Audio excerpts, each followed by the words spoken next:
আজকে on, over এবং অ্যাবাভের ব্যবহার শেখাবো। যেমন আমি রাস্তায় দাঁড়িয়ে আছি, অর্থাৎ রাস্তার উপরে দাঁড়িয়ে আছি, এরকম উপরে স্পর্শ অবস্থা বোঝালে সেখানে অন বসে। I am standing on the road. On the road অর্থাৎ আমি রাস্তার উপরে তো দাঁড়িয়ে আছি স্পর্শ অবস্থায়, সুতরাং স্পর্শ অবস্থা on. I am standing on the road, আমি রাস্তায় দাঁড়িয়ে আছি। আশা করি বোঝা গেছে। আসুন পরেরটা দেখি। এরপর দেখেন পাখিটি মাথার উপর দিয়ে উড়ে গেল। মাথার উপর দিয়ে অর্থাৎ উপরে গতিশীল অবস্থাতে থাকে, যেখানে ওভার বসে। The bird is flying over my head. পাখিটি মাথার উপর দিয়ে উড়ে গেল। The bird is flying over my head. Okay, এবার দেখেন এক পাশ থেকে আরেক পাশ যদি আগলে রাখে বা কাভার করে রাখে, সেখানেও ওভার বসে। যেমন নদীর উপর একটি ব্রিজ আছে, a bridge is over the river, অথবা there is a bridge over the river. Okay, তাহলে এক পাশ থেকে আরেক পাশ, এক প্রান্ত থেকে আরেক প্রান্ত আগলা আগলে রাখলে সেখানে ওভার বসে। এবার দেখেন লোকটি পাথরের উপর বসেছিল। লোকটি পাথরের উপর বসেছিল অর্থাৎ উপরে তো স্পর্শ অবস্থা ছিল, এই জন্য the man sat on the stone. The man sat on the stone, লোকটি পাথরের উপরে বসেছিল। এবার দেখেন আকাশ আমাদের মাথার উপরে।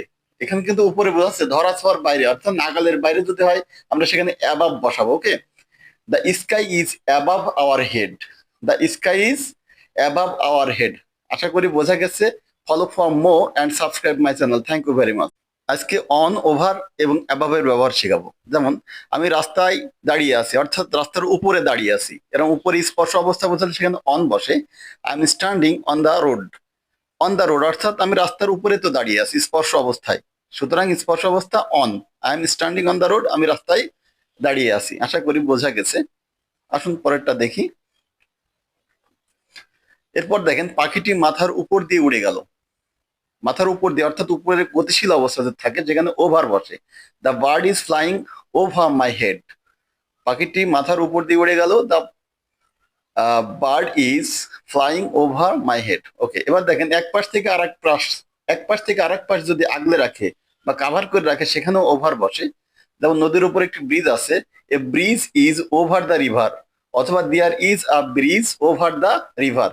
ওকে, তাহলে এক পাশ থেকে আরেক পাশ, এক প্রান্ত থেকে আরেক প্রান্ত আগলে রাখলে সেখানে ওভার বসে। এবার দেখেন লোকটি পাথরের উপর বসেছিল। লোকটি পাথরের উপর বসেছিল অর্থাৎ উপরে তো স্পর্শ অবস্থা ছিল, এই জন্য the man sat on the stone.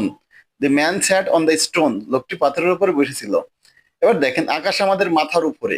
এখানে কিন্তু উপরে বোঝাচ্ছে ধরা ছোঁয়ার বাইরে, অর্থাৎ নাগালের বাইরে যদি হয় আমরা সেখানে অ্যাবাভ বসাবো। Okay, the sky is above our head.